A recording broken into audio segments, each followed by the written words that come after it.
Right. Well, my name's Dave Lappin, and I'm the executive director of the Home Society in Abbotsford. I was involved in the startup of that organization 30 years ago. Um, I didn't think I'd actually end up being with them 30 years later, but we served a population that were right out of the institution, the last folks out of the last major institution in the Lower Mainland. And so for those folks, they'd been in and out of community while they're trying to close the institution, and something just wasn't clicking, wasn't working. And in those days, our sector was really based on behavioralism and compliance. And these folks would come from the institution into the community, back to the institution, and people used to say that they weren't ready for the community. And the gentle teaching lens made us sort of turn that around and go, you know what, the community's not ready for them. So let's change the community they're coming into, one that is accepting, one that recognizes these are human beings with hearts and stories and feelings that maybe they don't have the verbal skills to express, but they're human beings, so they feel the same things that we do. And whether that's, I would say, mostly fear if you're coming from an institution and you have a series of 400 caregivers over your life that come and go, that ability to connect, to feel safe, to have a constant doesn't exist. And over the years, the folks that we've been asked to serve, whether it's because, Vancouver and then Abbotsford being, BC and Vancouver being a port city, the influx of drugs into our communities change things. And the folks that we serve that are part of the school system, that are exposed to, we're often lonely even at school. And so everybody wants a connection. People that use drugs, people that use alcohol, they're a community sometimes amongst themselves. And so maybe for them, it's the first time they fit in. Maybe it was the first time there was a group that they could sit in and be a part of, where they're not being laughed at or just even excluded. Forget the laughing, just the loneliness of being excluded. So you have this combination of folks, maybe for the first time, having some connection, and then finding this substance that actually dulls the pain. And sometimes the pain we can't even name. It's just this hole or this gnawing feeling of just not right. It's not right. And so that constant feeling of anxiety, of not being on edge. And so I think the drug scene and the alcohol scene attracted folks to it for a few of those reasons. And so we're being asked to serve more and more of those folks. And we were initially coming from people need to, if they're using substances that are not good for them or are impacting their lives, they need to stop, that abstinence kind of route. And just realizing, which people in the addictions world have known for years, people don't quit for other people. People don't stop because they want to please a partner or a parent or children. Otherwise, everybody has family they don't want to disappoint and heartbreak, but it happens. So that lens of, okay, absence is not the end all and be all, that people can still be connected and have relationships while using. So that harm reduction model that talks about reducing harm, not just to the individual, but to the relationships, to their families, to their communities around them. And I think that harm reduction has gotten a bad rap in the last 10, 15 years because harm reduction is a pillar of a drug strategy. Like gentle teaching has 4 pillars, right? Save, love, loving, and engage. And harm reduction is one of 4 pillars of a drug strategy. And it was supposed to be harm reduction, prevention, treatment, and enforcement. Well, treatment's pretty much non-existent. We've done an okay job with prevention in terms of educating kids at a younger age, destigmatizing some of those issues for people. So prevention, there's been some success there. Treatment's essentially non-existent. If you want those moments of clarity that people that have substance issues talk about, or I had this moment, I was ready to get clean, make that phone call. Yeah, it's 3 week wait. Yeah, give us a call back in 3 weeks. Well, that moment might not ever come back for that individual, but it's not likely to come back 3 weeks to that day when they're supposed to call back in. There's no instant detox beds available. So folks that want to go down a path of less harm or less substance use, the equipment, the tools, the facilities just aren't there for them. And then enforcement is another piece where communities have a right to be safe, right? So there is an enforcement component. Harm reduction back in the day, it was about clean needles and condoms. That was harm reduction, right? The needle exchange vans driving around, exchanging needles and giving out condoms, and that was harm reduction. And then we sort of graduated into realizing that it's bigger than just that, where folks need to get connected to services. And so I think what used to be called safe injection sites, there's no such thing. There's no way to safely inject drugs. There's supervised injection sites. And so what that allows is people that want to use as safely as they can, to not be judged for their use, to not have to sit in a back alley and pull rainy mud water to use in a syringe to shoot up with. Those supervised injection sites are staffed by nurses, medical professionals, counselors. Relationships start to form when people are attending these places. So when they're ready to reach out, there's someone there. There's already a connection relationship.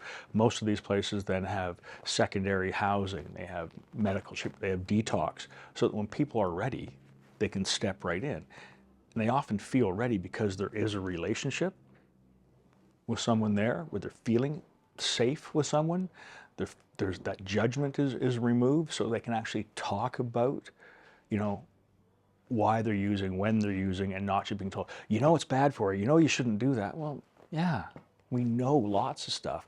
I know I shouldn't speed, but got a bit of a heavy foot, I speed. There's lots of things we know we're not supposed to do. Our mentor, John McGee, would talk about, he knows better. Yes, he does, and it's irrelevant. It doesn't matter that he knows better until there's a connection or a feeling, an ability to feel safe. We're not going to be making good decisions, generally speaking. John used to talk about the 3 C's, right? Caffeine, cookies, and cigarettes. Cookies being food of any kind.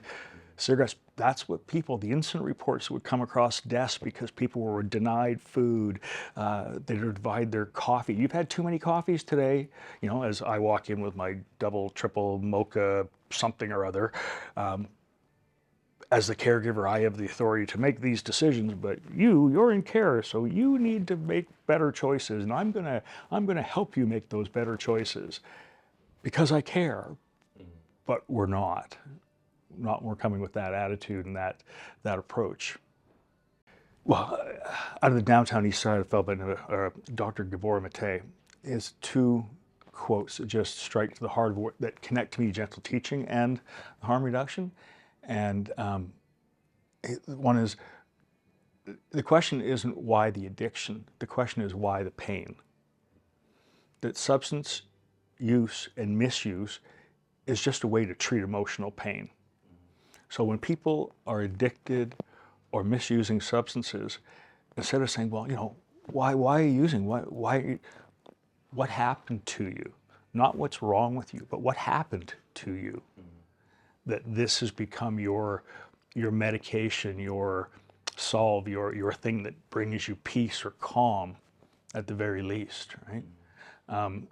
Another, again, tying into the GT piece was, not everyone that experiences trauma experiences addiction, but everyone that experiences addiction has experienced trauma. And when you sort of look through that lens of it, and sometimes the addiction creates the trauma, like through accidents, through overdose, through where people live, through the people that they're living with, the community they're involved with creates its own trauma. But through those 2 lenses, it really I think connects the gentle teaching world of looking at people's hearts and trying to connect with that piece of people, that human piece, so that the judgment and the stigmatization of drug use, in our world, probably before your time and others, we had names. We called people runners and diggers and pickers and headbutters, and in the substance use world, people crackheads and junkies, and they've now learned, as we've learned in gentle teaching, to change the language around a person first centered. So, instead of calling somebody a crackhead, they're a cocaine user, or they use substances as opposed to being a junkie.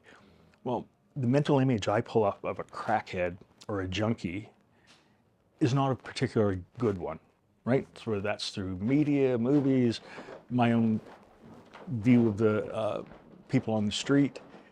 When I talk about someone who's a cocaine user or someone who uses substances, it's a much more humanistic approach to looking at people, and allows you, I think, to connect with the humanity piece so much easier than those labels that we in our sector have put on historically and in the substance use world. I think part of that is those missing pillars that I mentioned earlier around the prevention, the treatment, and the enforcement. If you've got 4 pillars holding something up and you're missing one of them, you're teetering. In gentle teaching, if safe isn't there, loved and loving and engaged, they can happen, but they're pretty rickety. You take another one of those pillars away and you're falling over. So when that substance community, we have the harm reduction piece, and that's all people hear about, the community. So people are going, well, what's harm reduction done? Look at these encampments. Harm reduction is horrible because all it does is enable people. When those full spectrum of services are available to people, it changes people's lives. Some of the most powerful caregivers that we have in our world at the Home Society are in the recovery community. They've made that turn in their life, and they found abstinence, and abstinence is not necessarily the end goal for people. I've met people that are very clear. I want to smoke weed for the rest of my life. I have no desire to be abstinent. I don't want to use meth anymore, and I don't want to smoke crack, and I don't want to get blackout drunk, but I'm going to smoke pot for the rest of my life. Okay, well, in traditional 12-step model, that's not working. I don't know if they're ostracized, but that's not acceptable, right? It has to be this way. And people get there, and sometimes, and that's wonderful. But for those that don't, does that mean they're not able to be a part of things because they've made this choice? So what we've seen is that we have an amazing team of caregivers and home share providers that are from the recovery community because they've been there, they understand the ups, maybe it's 1 step up and 2 steps back, but they understand that process. And, part of a recovery is service as well. So it's that helping of the other. So when all those pieces are in place, and I think we need to do a better job of educating the community of what's really trying to be accomplished in serving folks. Every study I think ever done has shown that forced treatment doesn't work for people, that you can't just force someone into treatment. And guess what? 30 days later, 60 days later, they've had 60 days clean, so off they go, without proper housing, without employment, without positive connections and relationships in their lives. People have probably been using for years and years. What's 60 days clean in that? When what you come back to is unemployment, unstable housing, no positive relationships, role models in your life, the chances of maintaining that seem pretty slim to me. So that community needs to see what community is, not an us and them. Right? A true community is one that interacts, and Kara Milne, I believe, is the author of the Noticed, Known, and Missed piece, where people are a part of and seen as a part of, and not just.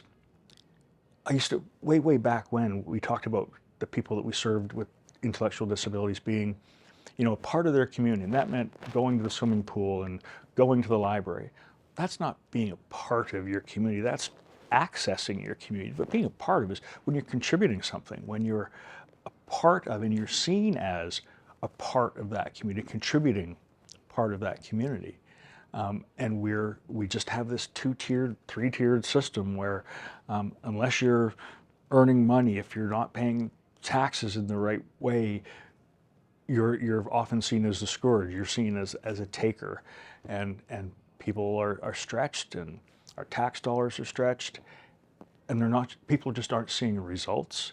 So I think this idea of harm reduction, going full circle, has really gotten a bad rap because it's been this standalone pillar that's not been successful in keeping communities safe.